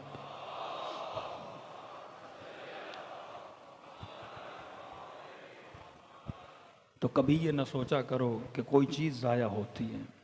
ये नेटवर्क की बुनियाद मोहब्बत हुसैन में कोई चाय भी पिए। वो शख्स कहता है मैंने उसको आलम बरज़ख में देखा और इमाम हुसैन ने इस चीज़ का उसे अज्र दिया कि जब न्याज पक रहा था उसने घर के दरख्तों की लकड़ियों में से एक लकड़ी न्याज के देग के नीचे रखी थी। कहा खुदा उस लकड़ी का अज्र भी ज़ाया नहीं करता जो मोहब्बत हुसैन में जलाई गई है। तो ये टाइम, ये वक्त, ये कदम जो इमाम हुसैन के लिए बढ़ाते हो, ये मत सोचा करो कि ये अज्र क्या होता है, ज़ाया होता है। ये वो नेटवर्क है, नेटवर्क ऑफ मोहब्बत, नेटवर्क ऑफ तवल्ला और तबर्रा, जिसने मोमिन को मोमिन के साथ क्या किया हुआ है, जोड़ा हुआ है। सलवात पढ़े मोहम्मद वाले मोहम्मद।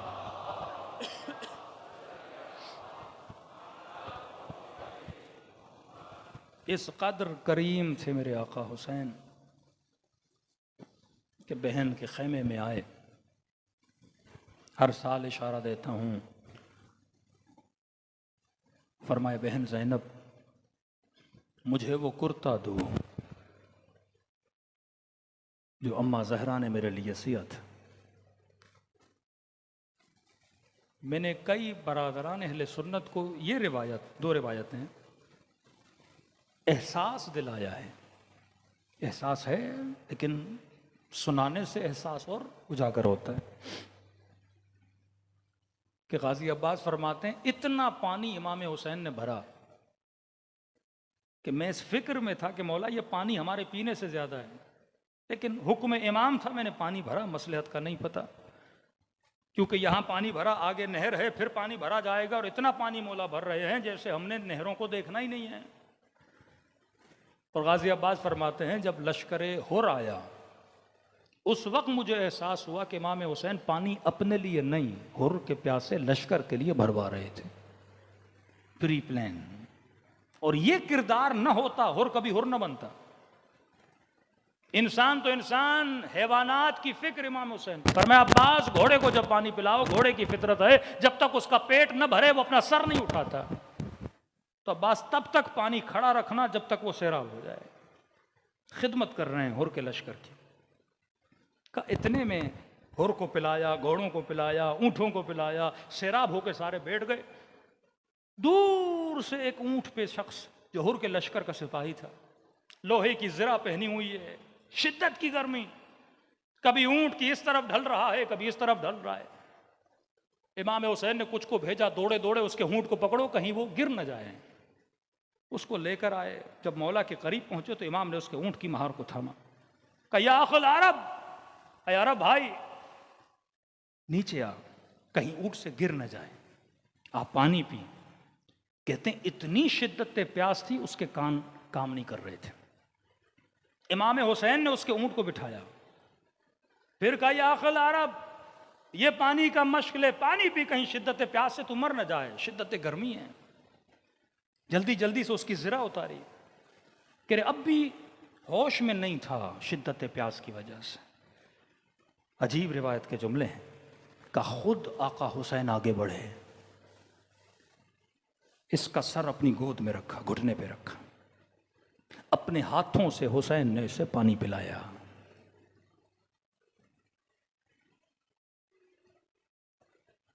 मेरे मासूम इमाम फरमाते हैं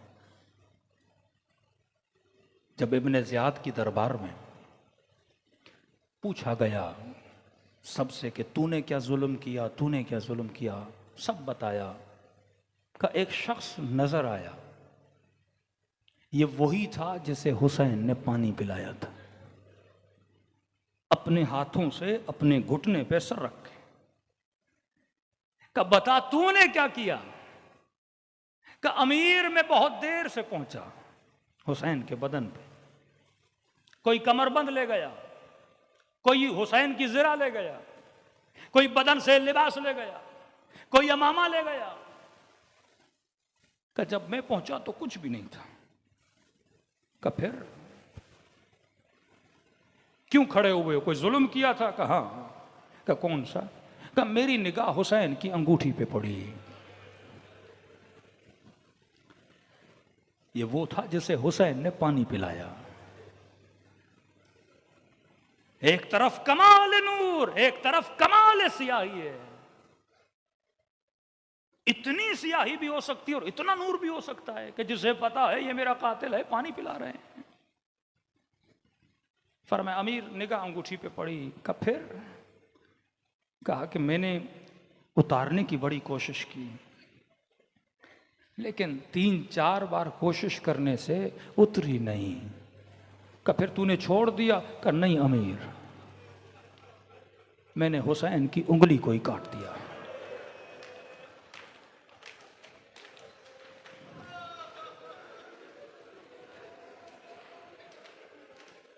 ये जानवरों से बदतर मुआशरा, व इज़ल वुहूश हुशरत, ये वहशियों का मुआशरा। ये कलमा भी पढ़ते थे, ये नमाज भी पढ़ते थे, ये हज भी करते थे, ये ज़कात भी देते थे। ये कैंसर ज़दा मुआशरा इतना बद हो गया कि जिस मोहम्मद का कलमा पढ़ते थे उसी के नवासे की उंगली को काट रहा है, खाना खा रहा है, हुसैन के होंठों पे छड़ी मार रहा है।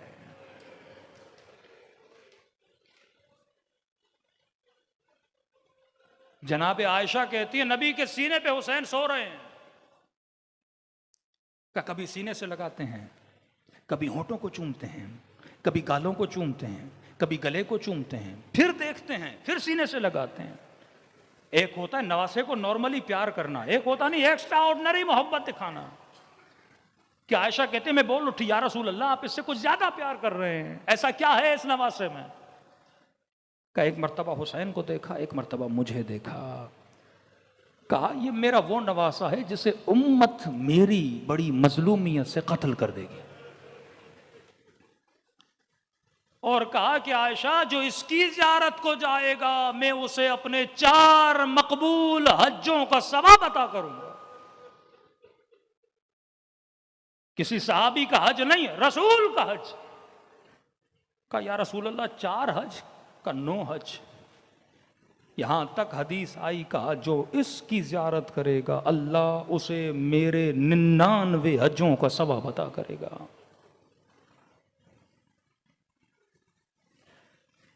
आज इस मुर्दा मुआशरे में खुदा ने आपको जिंदा रखा हुआ है कि ये सोच रहे हो कि वो मुआशरा, आज सोच पर पाबंदी है, सोच पर पाबंदी है कि अपनी हिस्ट्री ना पढ़ो, ये स्टडी ना करो कि मुआशरा इस गलाजत में कैसे पड़ा, इस निजासत में कैसे पड़ा, ये जिस्म बीमार कैसे हुआ। भाई बीमारी दूर करनी है, पहले बीमारी तो ढूंढो कि बीमारी आई कहां से। कुल ला असअलुकुम अलैहि अजरन इल्लल मवद्दत फिल कुर्बा, ये थी मवद्दत कि यहां रसूल खुदा रुखसत होते हैं, बेटी को तकलीफ दी जाती है, नवासे के बदन पे 70 तीर डाले जाते हैं, हुसैन को करबला के मैदान में तको तन्हा छोड़ा जाता है। कहा कि बाबा मेरी शिकम में एक बच्चा है, बाबा जब से ये पेट में आया है मुझे सुकून नहीं मिल रहा। का बेटी ऐसा क्या है? का बाबा अंदर से आवाज आती है उम्मी अना अतशान, उम्मी अना अतशान, अम्मा मैं प्यासा हूं, अम्मा मैं बेकफन हूं। कहा बाबा ये कैसी आवाज है? कहा बेटी ये तेरा हुसैन है जो करबला में प्यासा मारा जाएगा। कि बाबा कोई नहीं आएगा मदद के लिए?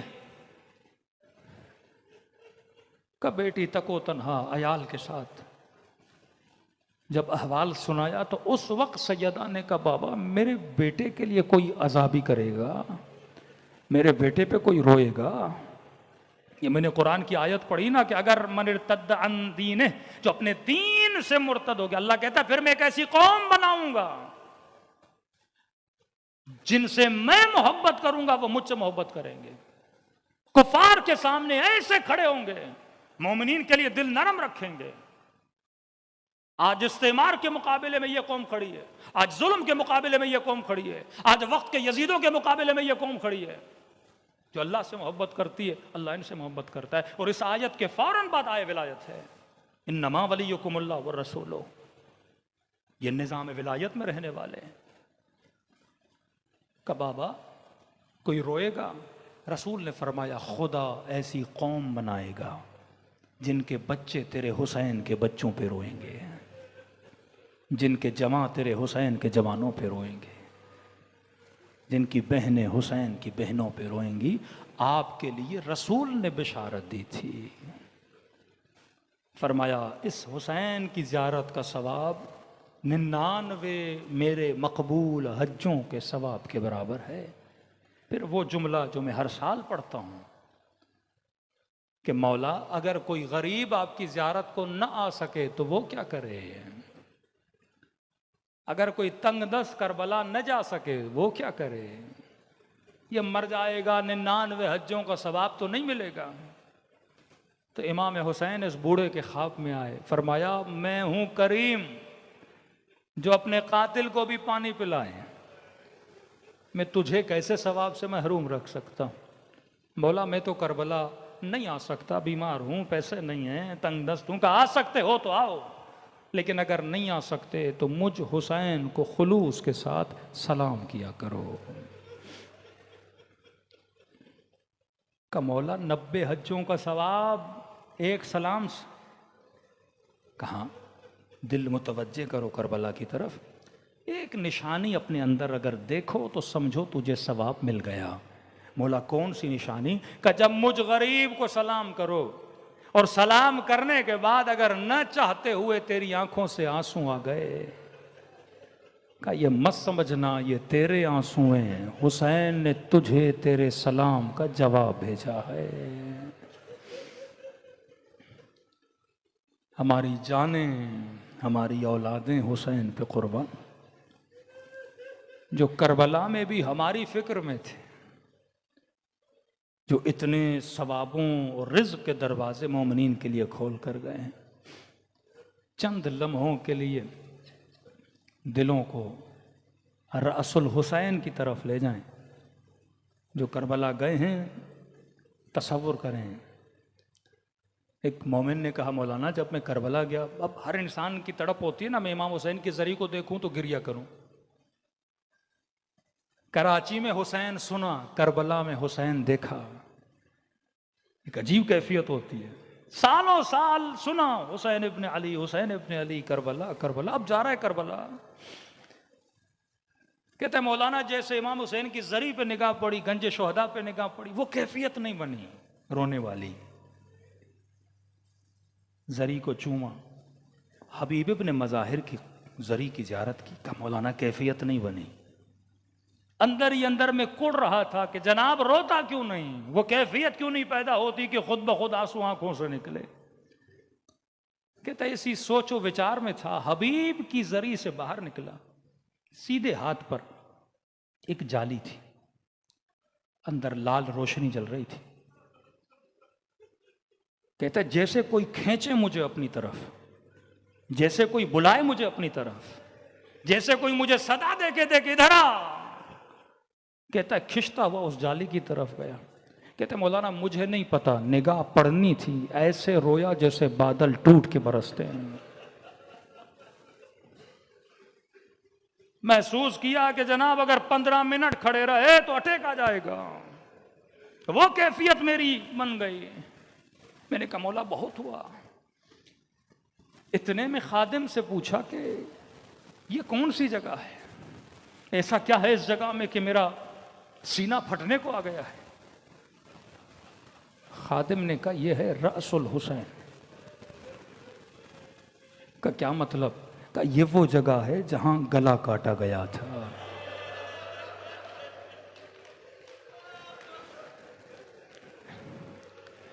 वहीं कहा जरा मुड़ा का वो देख, वो है खयाम हुसैनी तल्ले ज़ैनबिया।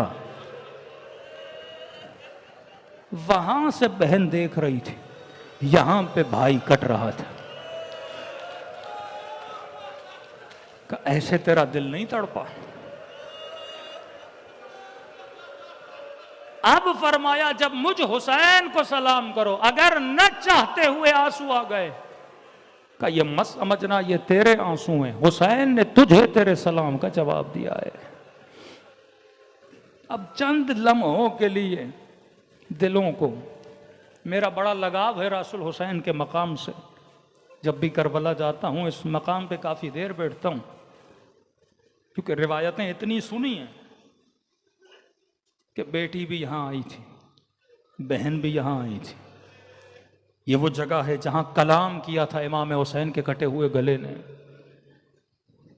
दिलों को थोड़ी देर के लिए इस मकाम पे ले जाएं और दुआ है कि खुदा इस सलाम के बदले हम सबको सवाब ज़ियारत हुसैन अता करे।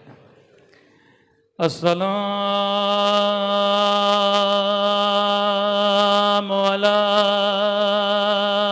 हुसैन व अला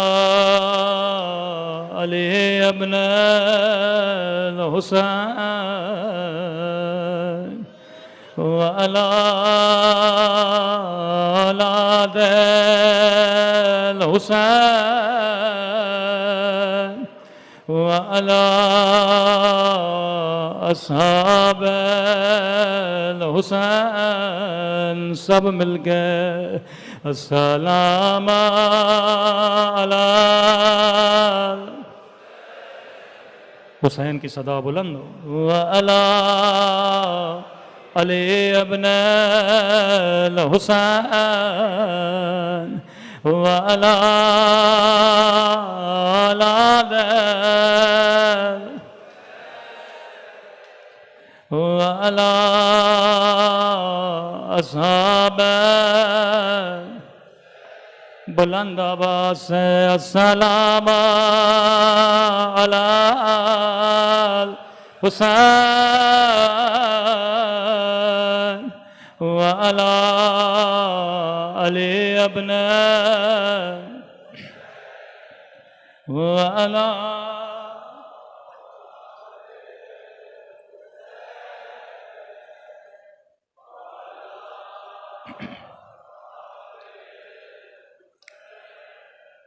मेरा सलाम हो ज़ैनब की,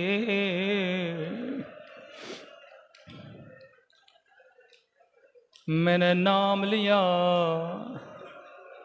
मुसीबत अभी नहीं पड़ी। ये नाम ही ऐसा है रोने के लिए काफी है।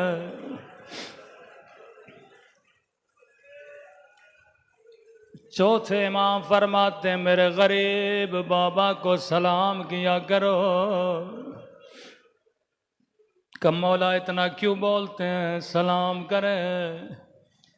फरमाया क्योंकि आशूरा के दिन मेरा बाबा तरस गया था।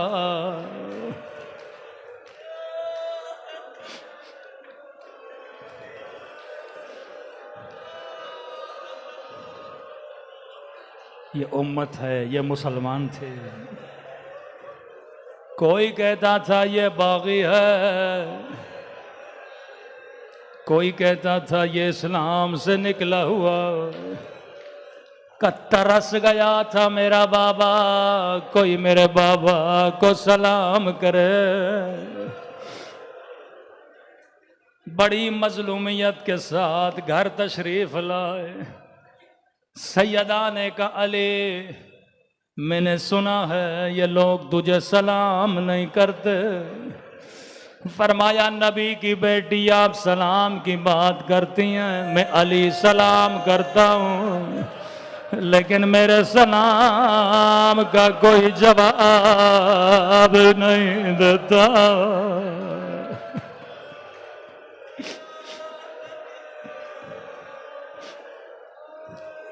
जिन्हें जबराइल सलाम करे, जिन्हें मिकाईल सलाम करे, जिन्हें आदम नो सलाम करे, मेरा सलाम हो ज़ैनब के लुटी हुई चादर पे।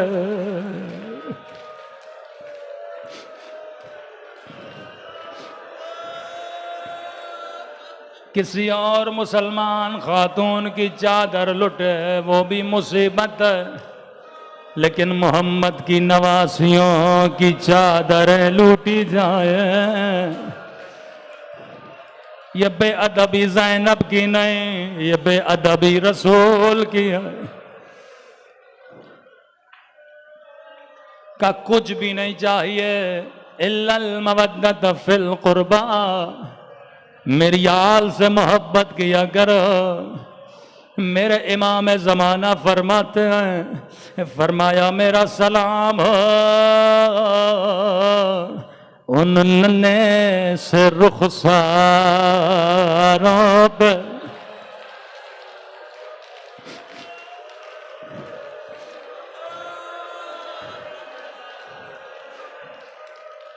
अल्लाह किसी बाप को ये मंजर न दिखाए, बेटियों वाले इस मजमे में बैठे हो, फरमाया मेरा सलाम हो उन नन्हे से रुखसारों पे, ओ जिनका रंग बदलता रहा, ये नहीं का रंग बदल गया बल्कि बदलता रहा। कभी शिमर के तमाचों ने रंग नीला किया, कभी जालिम के तमाचों ने रंग सियाह किया।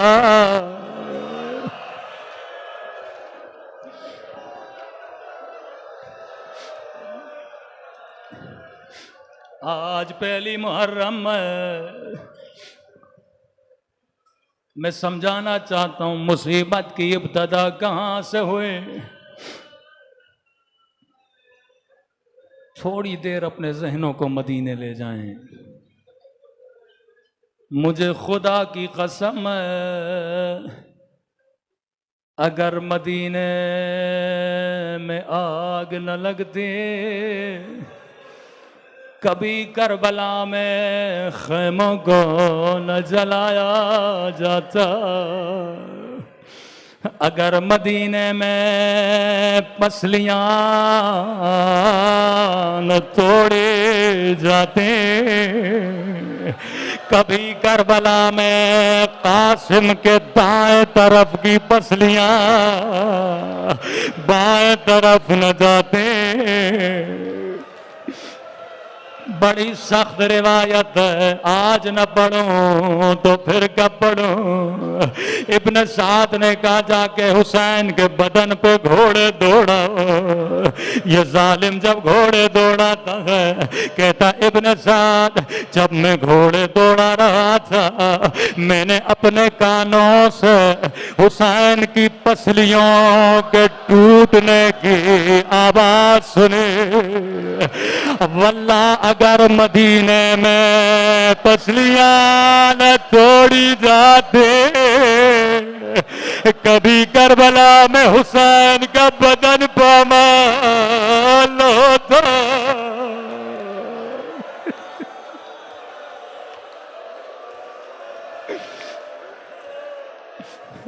मुसीबत की इब्तदा मदीना, मुसीबत की इंतहा करबला, बेअदबी की इब्तदा मदीना, बेअदबी की इंतहा करबला।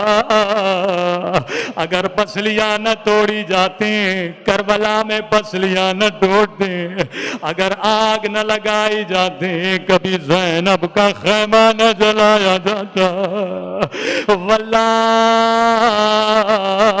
खुदा की कसम है, अगर मदीने में अली के हाथों में रस्सियां न बांधी जाती, कभी कूफे की बाजार में ज़ैनब के हाथों में रस्सियां न होती, अगर मदीने में नबी की बेटी को दरबार में न बुलाया जाता, कभी शराबी की दरबार में ज़ैनब को न खड़ा किया जाता।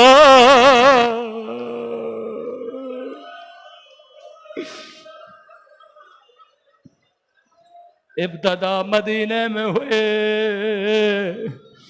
इंतहा करबला में हुए। इमाम हसन बड़े मजलूम है ये मेरे मौला, जिंदगी गुजर गए, मस्जिद जाते थे रास्ते बदलते थे। साहबी ने कहा मौला इस गली से चलिए, रास्ता मस्जिद के करीब है। का जिंदगी गुजर गई मैं इस गली से नहीं गुजरा। इमाम है, हुज्जत खुदा है, का मौला बताइए हम भी इस गली से न गुजरेंगे, क्यों नहीं गुजरते? फरमाया इस गली में उसका घर है जिसने बंद गली में मेरी अम्मा को तमाचा मारा था।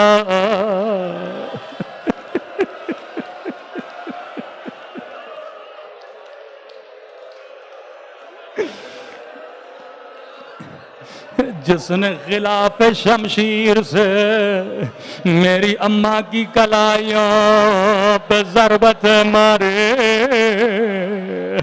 मौला हसन ये शिया पे कुर्बा।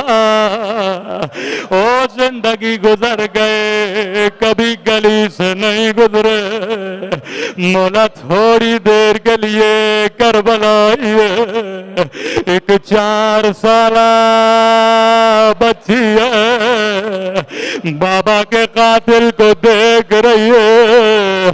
कभी कूफे की बाजार है, कभी यजीद का दरबार है, कभी जालिम नो के अनजा की अनियों से हुसैन को मारता है, कभी मौला के होठों पे छड़ी मार।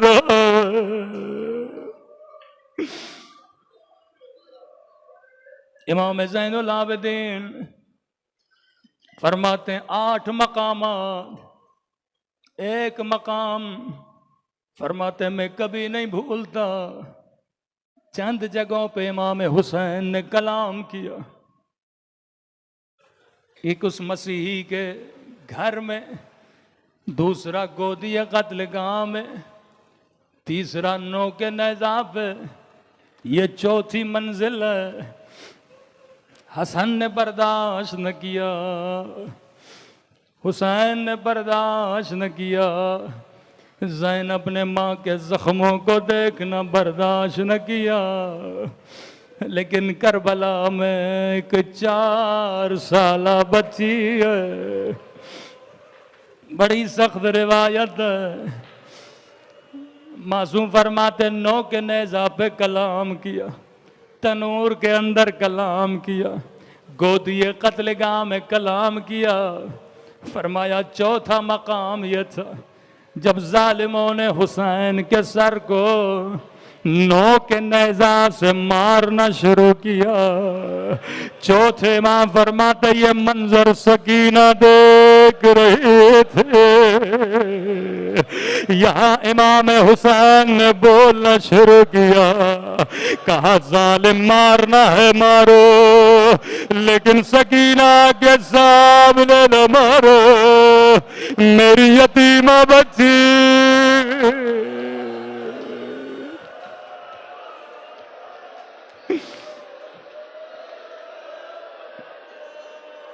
अला लअनतुल्लाह अलल कौमज़्ज़ालिमीन। परवरदिगार तुझे वास्ता मोहम्मद और आले मोहम्मद इन अय्याम में मोमिनीन के जान माल नामूस और इज़्ज़त की हिफाजत फरमा। हम सब के सगीरा कबीरा गुनाह माफ़ फरमा। बहुत सारे मोमिनीन बीमार हैं। एक मोमिन ICU में हैं, इल्तमास से दुआ कहा। किसी की बच्ची को कैंसर है, कुछ इसी फर्श अज़ा पे बीमार हैं। खुदाया बेहक़ इमाम ज़ैनुल आबिदीन, बेहक़ जनाब सकीना इन तमाम मोमिनीन को शफ़ाए कामिला आजिला नसीब फरमा। हमारे मौला इमाम का ज़हूर फरमा। हम सब को मौला के आवान और अंसार में